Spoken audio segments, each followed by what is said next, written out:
जय हिंद। मैं दुर्गेश, स्वागत है आपका आपके अपने YouTube channel the GS research centre में। आज हम बात करने वाले हैं संविधान का अर्थ और संविधान के वर्गीकरण के बारे में, और कुछ छोटी छोटी बातों के बारे में देखेंगे जहां से कभी कभी क्वेश्चंस बनते हैं। तो सबसे पहले आप देखेंगे संविधान का अर्थ।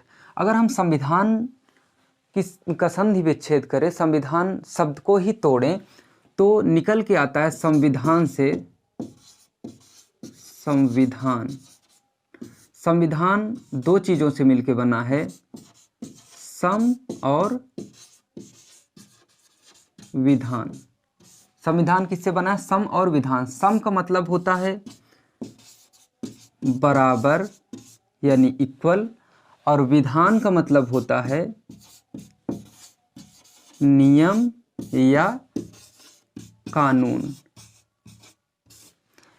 सम का मतलब बराबर और विधान का मतलब नियम या कानून, यानी ऐसा नियम या कानून, ऐसी विधि जो सभी नागरिकों पे, सभी लोगों पे एक समान रूप से लागू हो, उसे क्या कहेंगे? संविधान। संविधान किसे कहेंगे? ऐसा नियम या कानून जो सभी लोगों पे, सभी व्यक्तियों पे समान रूप से लागू हो, उसे क्या कहेंगे? संविधान कहेंगे। और संविधान को इंग्लिश में कहेंगे कॉन्स्टिट्यूशन।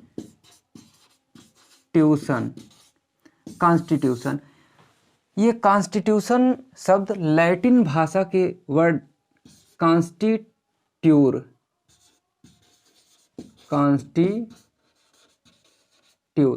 लैटिन भाषा के शब्द कॉन्स्टिट्यूर से बना है। क्या? कॉन्स्टिट्यूशन। कॉन्स्टिट्यूर से बना है कॉन्स्टिट्यूशन। और ये कॉन्स्टिट्यूर लैटिन भाषा का शब्द है जिसका अर्थ होता है शासन करने वाला, शासन करने वाला। और देखेंगे विश्व में सबसे पहले लिखित संविधान बनाने वाला देश है एथेंस, जिसे यूनान के नाम से जानते हैं। क्या? यूनान। अब हम देखते हैं संविधान के वर्गीकरण के बारे में। देखिए, अगर हम विषय वस्तु के आधार पर देखें तो संविधान को दो भागों में बांटा जा सकता है, अलिखित संविधान और लिखित संविधान। किस आधार पे? विषय वस्तु के आधार पे। कितने प्रकार के? दो प्रकार के, अलिखित संविधान और लिखित संविधान। अलिखित को क्या कहेंगे? अनरिटन कॉन्स्टिट्यूशन, और लिखित को रिटन कॉन्स्टिट्यूशन। ये अलिखित संविधान जो होता है, ऐसा संविधान होता है जिसके अधिकांश प्राविधान अलिखित होते हैं। अलिखित का मतलब ये नहीं होता कि कोई भी प्राविधान ना लिखा गया हो, लिखा तो गया होगा, लेकिन अधिकांश प्राविधान कैसे होंगे? वो लिखे नहीं रहेंगे। तो ऐसे संविधान को हम अलिखित संविधान की श्रेणी में रखेंगे। और इसका सबसे बेहतरीन उदाहरण आपको ब्रिटेन का संविधान मिल जाएगा। क्या?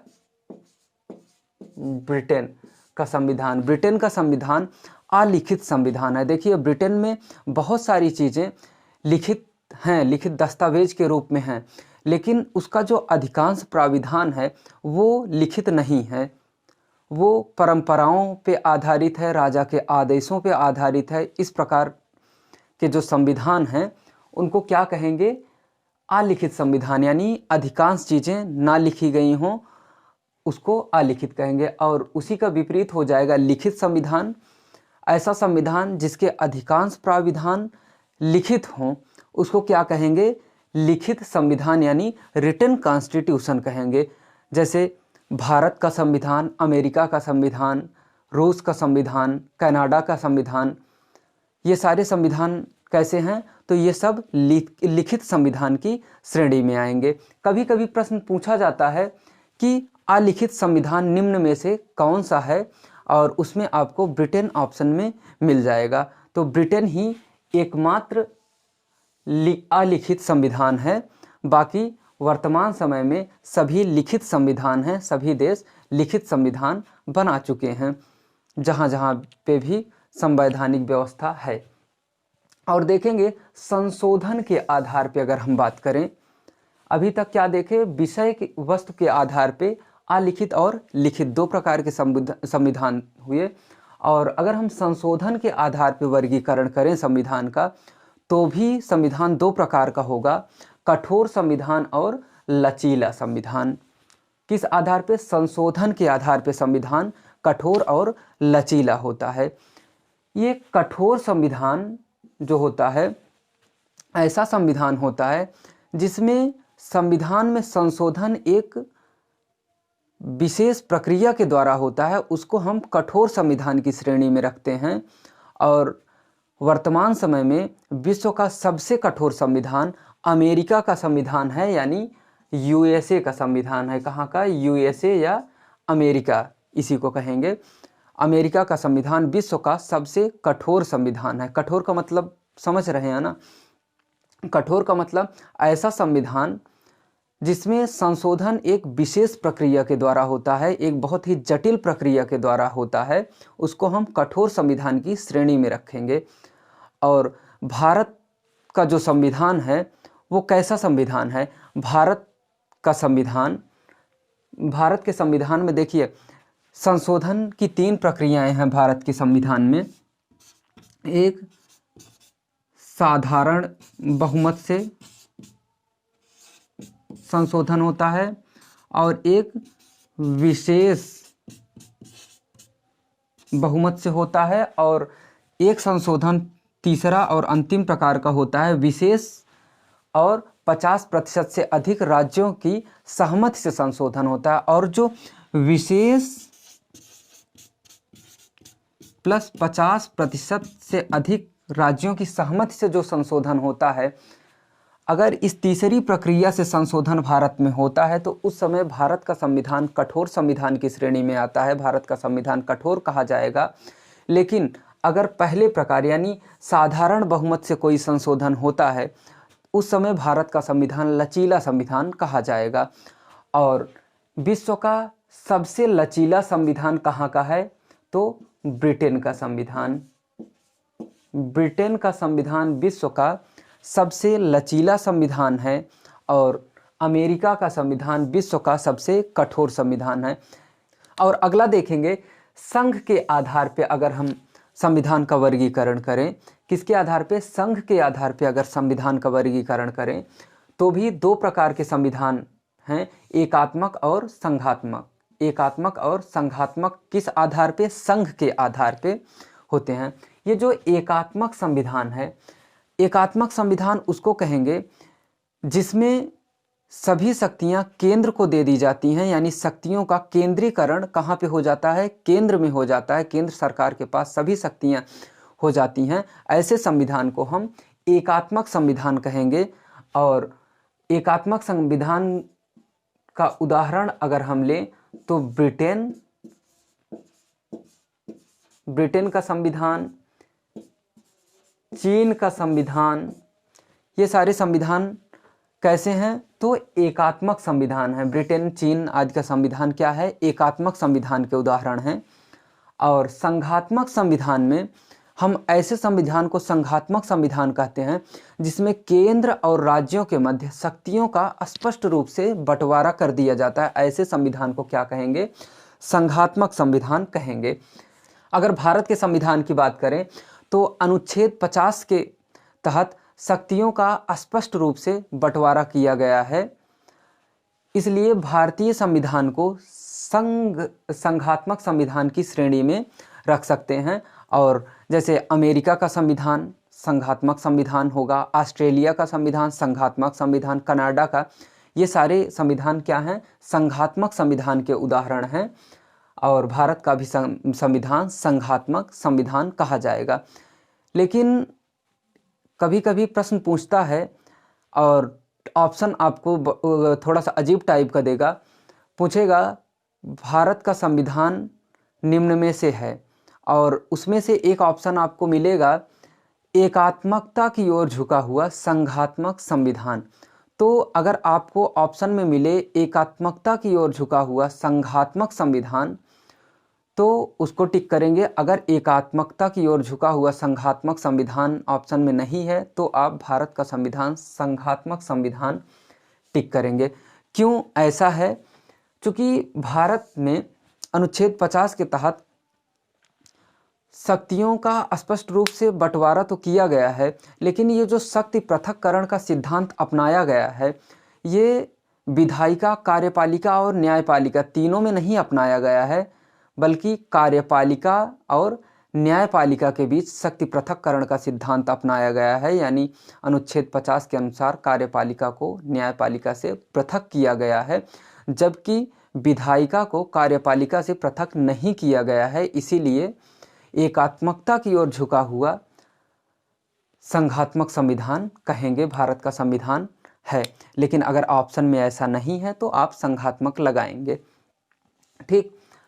और अगर हम उत्पत्ति एवं उद्भव के आधार पे संविधान का वर्गीकरण करें, किसके आधार पे? उत्पत्ति एवं उद्भव के आधार पे अगर संविधान का वर्गीकरण करें तो भी संविधान दो प्रकार का होता है, विकसित और निर्मित प्रकार का। कैसे? विकसित संविधान और निर्मित संविधान होगा उत्पत्ति और उद्भव के आधार पे अगर हम वर्गीकरण करते हैं। ये जो विकसित संविधान है, ये रीति रिवाज, परंपरा, रूढ़ियों, राजा के आदेशों आदि पे आधारित संविधान होता है।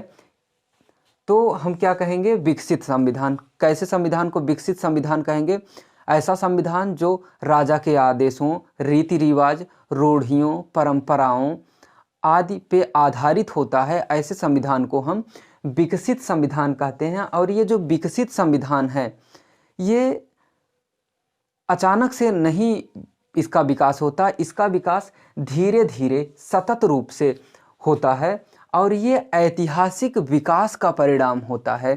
एक बार प्रश्न भी पूछा गया है कि ऐतिहासिक विकास का परिणाम है, और उसमें दिया था विकसित संविधान, निर्मित संविधान, एकात्मक, संघात्मक, ऐसे करके। तो कौन सा संविधान ऐतिहासिक विकास का परिणाम है? तो विकसित संविधान ऐतिहासिक विकास का परिणाम है। और ये राजा के आदेशों, रीति रिवाजों, प्रथाओं, इन सब पे आधारित होता है। और ये जो निर्मित संविधान होता है, निर्मित संविधान, संविधान सभा के द्वारा निर्मित संविधान का निर्माण किया जाता है और निर्मित संविधान के निर्माण में एक निश्चित समय अवधि लगती है और लागू करने की एक निश्चित तिथि होती है। ऐसे संविधान को क्या कहते हैं? ये सारे गुण जिसमें रहेंगे क्या कहेंगे? निर्मित संविधान। यानी निर्मित संविधान हम उसको कहेंगे जो संविधान सभा के द्वारा निर्मित किया जाए और जिसके लागू करने की एक निश्चित तिथि हो, जिसके निर्माण में एक निश्चित समय लगा हो, ऐसे संविधान को क्या कहेंगे? निर्मित संविधान कहेंगे। जैसे भारत का संविधान क्या है? निर्मित संविधान है। अमेरिका का संविधान क्या है? निर्मित संविधान है। ब्रिटेन का संविधान क्या है? विकसित संविधान है। क्या है? विकसित संविधान कहाँ का है? ब्रिटेन का। ब्रिटेन का संविधान विकसित है और अमेरिका, रूस, ब्रिटेन इन सब का संविधान क्या है? निर्मित संविधान है। और आपको पता है भारत का संविधान निर्माण करने में 6.4 करोड़ रुपए का खर्च आया था। ये प्रश्न एक बार आरआरबी में पूछा है कि भारतीय संविधान के निर्माण में कितना खर्च आया था, तो ये 6.4 करोड़ का खर्च आया था। और भारत का संविधान 2 वर्ष 11 माह और 18 दिन में बनके तैयार हुआ था। भारतीय संविधान के निर्माण में कितना समय लगा था? 2 वर्ष 11 माह और 18 दिन का समय लगा था भारतीय संविधान के निर्माण में। और लोकतंत्र की जननी किसे कहा जाता है? एक बार प्रश्न ये भी पूछा है कि लोकतंत्र की जननी, 1 मिनट इसको मिटा देते हैं, आप स्क्रीनशॉट लेना चाहें तो ले लीजिए, फिर देखते हैं। आप देखेंगे लोकतंत्र की जननी, क्या प्रश्न पूछा गया है एक बार कि लोकतंत्र की जननी किसे कहा जाता है?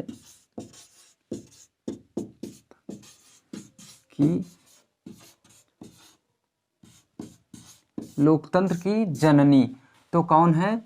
स्विट्जरलैंड। स्विट्जरलैंड को लोकतंत्र की जननी के नाम से जाना जाता है। ये भी प्रश्न एक बार पूछा गया है।